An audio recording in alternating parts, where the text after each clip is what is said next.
पितमेव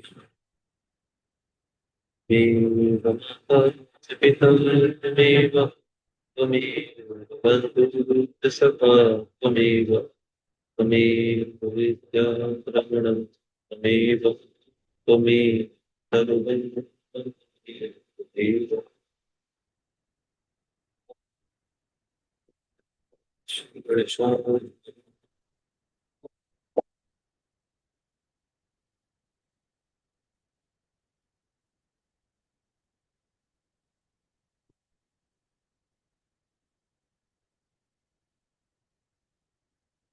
सनत कुमार बोले, हे मुनि, इस प्रकार सिर झुकाकर हाथ जोड़कर अनेक प्रकार के दिव्य स्तोत्रों से त्रिशूलधारी परमेश्वर वृषभ ध्वज महादेव की स्तुति कर सर्व स्वार्थ साधन में कुशल इंद्र आदि सभी देवता अत्यंत दीन वो प्रस्तुत स्वार्थ की बात कहने लगे।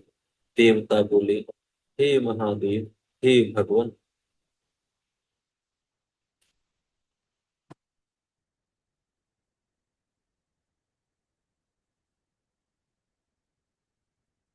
देवता बोले, हे महादेव, हे भगवान।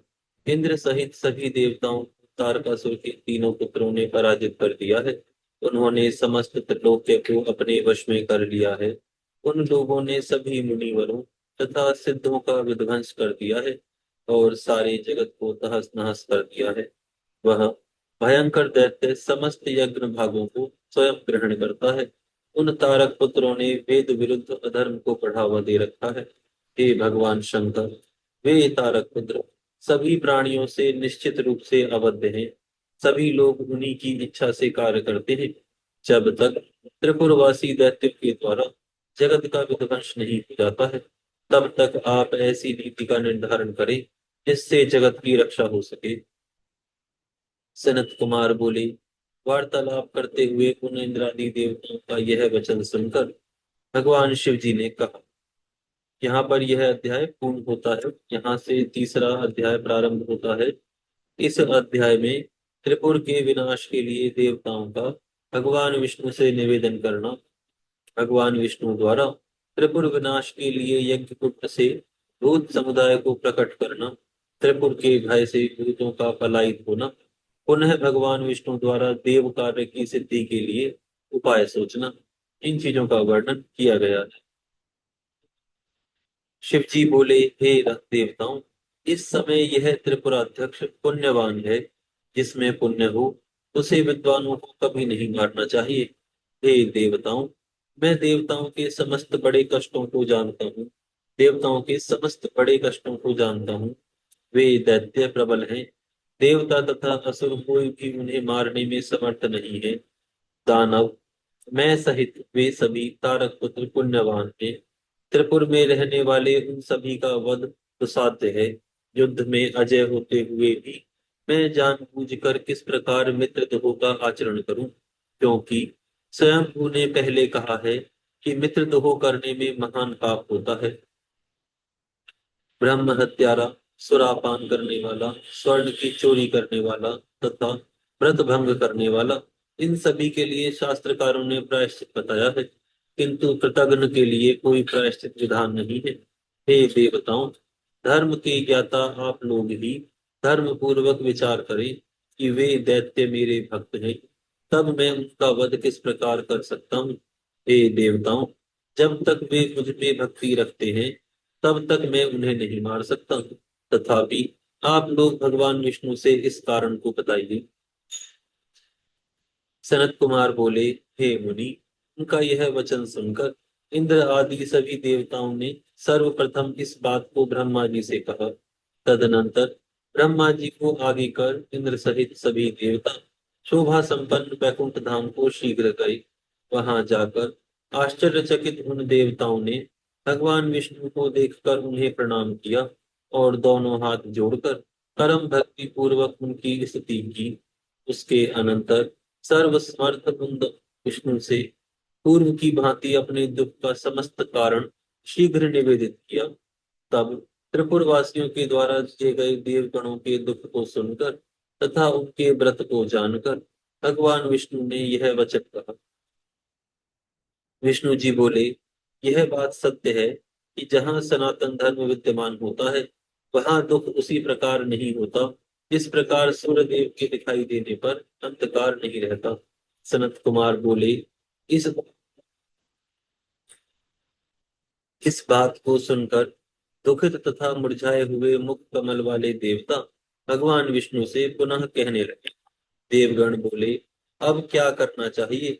यह दुख किस प्रकार से दूर हो? हम लोग कैसे सुखी रहें तथा किस प्रकार से निवास करें? इस त्रिपुर के जीवित रहते धर्म आचरण किस प्रकार हो सकेंगे? ये त्रिपुरवासी तो निश्चय ही देवताओं को दुख देने वाले हैं। हे भगवान विष्णु, आप या तो त्रिपुर का वध कीजिए, अन्यथा देवताओं को ही अकाल में मार डालिए। सनत कुमार बोले, तब इस प्रकार कहकर वे देवता बारंबार बड़े दुखी हुए और न तो भगवान विष्णु के पास से उन्हें जाते बना और न तो रुकते ही बना। तब भगवान विष्णु ने उन देवताओं को इस प्रकार से ही तथा विनय युक्त देखकर अपने मन में विचार किया कि देवताओं की सहायता करने वाला मैं इन देवताओं के कार्य के लिए कौन सा उपाय करूं। तारकासुर के वे पुत्र भी तो शिव जी के भक्त ही थे। ऐसा सोचकर उसी समय सर्व समर्थ उन विष्णु ने देवताओं के कार्य के लिए अक्षय यज्ञों का स्मरण किया। उन विष्णु जी के स्मरण मात्र से वे यज्ञ उसी क्षण शीघ्रता पूर्वक वहां आ गए जहां लक्ष्मीपति पुरुषोत्तम विद्यमान थे। उसके बाद उन्होंने हाथ जोड़कर प्रणाम करके यज्ञपति पुराण पुरुष श्री हरि की स्तुति की। तब सनातन भगवान विष्णु ने उन सनातन यज्ञों को देखकर पुनः इंद्र सहित देवताओं की ओर देखकर उनसे कहा। भगवान विष्णु बोले, हे देवगण, आप लोग त्रिपुरों के विनाश एवं तीनों लोकों के कल्याण के निमित्त इन यज्ञों द्वारा सदा परमेश्वर का यजन कीजिए। सनत कुमार बोले, देवादिदेव बुद्धिमान भगवान विष्णु का वचन सुनकर वे देवता प्रेम पूर्वक यज्ञेश को प्रणाम करके उनकी स्तुति करने लगे। हे मुनि, इस प्रकार स्तुति करने के पश्चात संपूर्ण विधियों के ज्ञाता वे देवता यज्ञोक्त विधान से यज्ञ पुरुष का यजन करने लगे। तब उस यज्ञ कुंड से शूल, शक्ति और गदा हाथ में धारण किए महाकाय हजारों भूत समुदाय उत्पन्न हुए। उन देवताओं ने हाथों में शूल, शक्ति, गदा, दंड, धनुष तथा शिला का आयुध धारण किए हुए, इसके अतिरिक्त और भी अनेक प्रकार के अस्त्र धारण किए हुए, नाना प्रकार के वेश धारण किए हुए, कालाग्नि रुद्र के समान तथा काल सूर्य के समान प्रतीत होने वाले उन हजारों भूत समुदायों को देखा। अपने आगे खड़े उन भूतों को देखकर और उन्हें प्रणाम कर रुद्र की आज्ञा का पालन करने वाले यज्ञपति श्रीमान भगवान विष्णु उनसे कहने लगे। विष्णु जी बोले, हे भूतगणों, तुम मेरी बात सुनो। तुम लोग महाबलवान हो, अतः देव कार्य के लिए तत्पर हो। शीघ्र त्रिपुर को जाओ। हे भूतगणों, वहां जाकर दैत्यों के तीनों पुरों को तोड़ फोड़कर तथा जलाकर पुनः लौट आना। इसके बाद अपने कल्याण के लिए जहां इच्छा हो वहां चले जाना। सनत कुमार बोले, तब भगवान विष्णु की वह बात सुनकर वे भूतगण उन देवादिदेव को प्रणाम कर दैत्यों के त्रिपुर की ओर चलते हैं। वहां जाकर त्रिपुर में प्रवेश करते ही वे त्रिपुर के अधिपति के तेज में उसी प्रकार शीघ्र भस्म हो गए जैसे अग्नि में पतंगे भस्म हो जाते हैं। उनमें जो कोई शेष बचे वे भाग गए और वहां से निकलकर व्याकुल हो शीघ्र भगवान विष्णु के समीप चले आए। तब पुरुषोत्तम भगवान हरि उनको देखकर तथा वह सारा वृतांत सुनकर और इंद्र सहित सभी देवताओं को दुखी जानकर संतप्त चित्त हो गए और सोचने लगे कि इस समय कौन सा कार्य करना चाहिए। उन दैत्यों के तीनों पुरों को बलपूर्वक नष्ट करके मैं देवताओं का कार्य किस प्रकार करूं। वे इसी चिंता से व्याकुल हो गए। धर्मात्माओं का धर्मात्माओं का अभिचार से भी नाश नहीं होता, इसमें संशय नहीं है। ऐसा श्रुति के आचार को प्रमाणित करने वाले शंकर जी ने स्वयं कहा है। हे श्रेष्ठ देवताओं, त्रिपुर में रहने वाले वे सभी दैत्य बड़े धर्मनिष्ठ हैं, इसीलिए सर्वथा अवध्य हैं। यह बात असत्य नहीं है। वे महान पाप करके भी रुद्र की अर्चना करते हैं, इसीलिए सभी प्रकार के पापों से वैसे ही मुक्त हो जाते हैं, जैसे पद्म पत्र जल से पृथक रहता है। हे देवताओं, भगवान रुद्र की अर्चना से सभी कामनाएं पूर्ण होती हैं और पृथ्वी के अनेक प्रकार के भोग एवं संपत्तियां वशीभूत हो जाती हैं। अतः लिंगार्चन परायण ये दैत्य इस लोक में अनेक प्रकार की संपत्ति का भोग कर रहे हैं और परलोक में भी उन्हें मोक्ष प्राप्त होगा। फिर भी मैं अपनी माया से उन दैत्यों के धर्म में विघ्न डालकर देवताओं की कार्य सिद्धि के निमित्त क्षण भर में त्रिपुर का संहार करूंगा। इस प्रकार विचार करने के पश्चात वे भगवान पुरुषोत्तम उन दैत्यों के धर्म में विघ्न करने के लिए तत्पर हो गए। जब तक उनमें वेद के धर्म हैं, जब तक वे भगवान शंकर की अर्चना करते हैं और जब तक वे पवित्र कृत्य करते हैं, तब तक उनका नाश नहीं हो सकता। इसीलिए अब ऐसा उपाय करना चाहिए कि वहां से वेद धर्म चला जाए। तब वे दैत्य लिंगार्चन त्याग देंगे, इसमें संदेह नहीं। ऐसा निश्चय करके भगवान विष्णु जी ने उन दैत्यों के धर्म में विघ्न करने के लिए श्रुति खंडन रूप उपाय किया।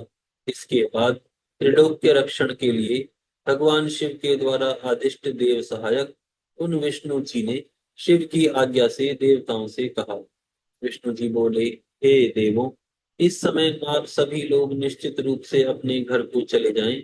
मैं अपनी बुद्धि के अनुसार देवताओं का कार्य अवश्य करूंगा, इसमें संदेह नहीं है। मैं बड़े यत्न से उन्हें भगवान रुद्र से अवश्य विमुक्त करूंगा और तब शिव जी अपनी शक्ति से रहित जानकर उन्हें भस्म उन्हें भस्म कर देंगे। सनत कुमार बोले, हे मुने, तब वे देवगण भगवान विष्णु की आज्ञा को सिर पर धारण कर कुछ निश्चिंत हुए और फिर ब्रह्मा के द्वारा आश्वासित होने पर प्रसन्न हो अपने अपने स्थान को चले गए। इसके बाद भगवान विष्णु ने देवताओं के लिए जो उत्तम उपाय किया, उसे आप भली भांति सुनिए। वह सभी पापों का नाश करने वाला है। यहाँ पर यह अध्याय पूर्ण होता है। यहाँ से चतुर्थ अध्याय प्रारंभ होता है। इस अध्याय में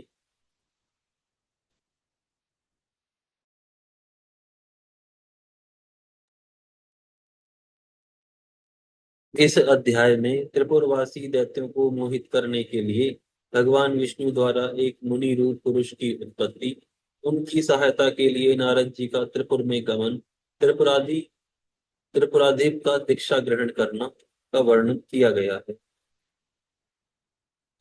सनत कुमार बोले, उन तेजस्वी भगवान विष्णु ने उनके धर्म में विघ्न उत्पन्न करने के लिए अपने ही शरीर द्वारा एक माया में मुनि रूप पुरुष को उत्पन्न किया। वह अपना सिर मुड़ाए हुए, मलिन वस्त्र धारण किए हुए, हाथ में एक गुम्फ यानी काष्ठ का पात्र लिए हुए, दूसरे हाथ में झाड़ू लिए तथा उससे पग पग पर बुहारी करते हुए, हस्त परिमाण का वस्त्र अपने मुख पर लपेटे हुए, विकल वाणी से धर्म धर्म इस प्रकार कह रहे थे। वह उन भगवान विष्णु को प्रणाम कर उनके आगे स्थित हो गए। इसके बाद उन्होंने हाथ जोड़कर पूज्य अच्युत भगवान विष्णु से यह वचन कहा, हे हरिहन, शत्रुनाशक, मैं क्या करूं? इसके लिए आज्ञा दीजिए। हे देव, मेरे क्या क्या नाम होंगे? हे प्रभु, मेरे स्थान का भी निर्देश कीजिए। इस प्रकार उसका यह शुभ वचन सुनकर भगवान विष्णु प्रसन्न चित्त होकर यह वचन कहने लगे।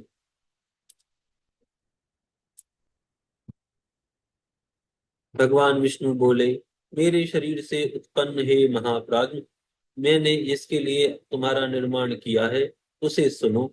मैं कह रहा हूँ, आप मेरे ही रूप हो, इसमें संदेह नहीं है।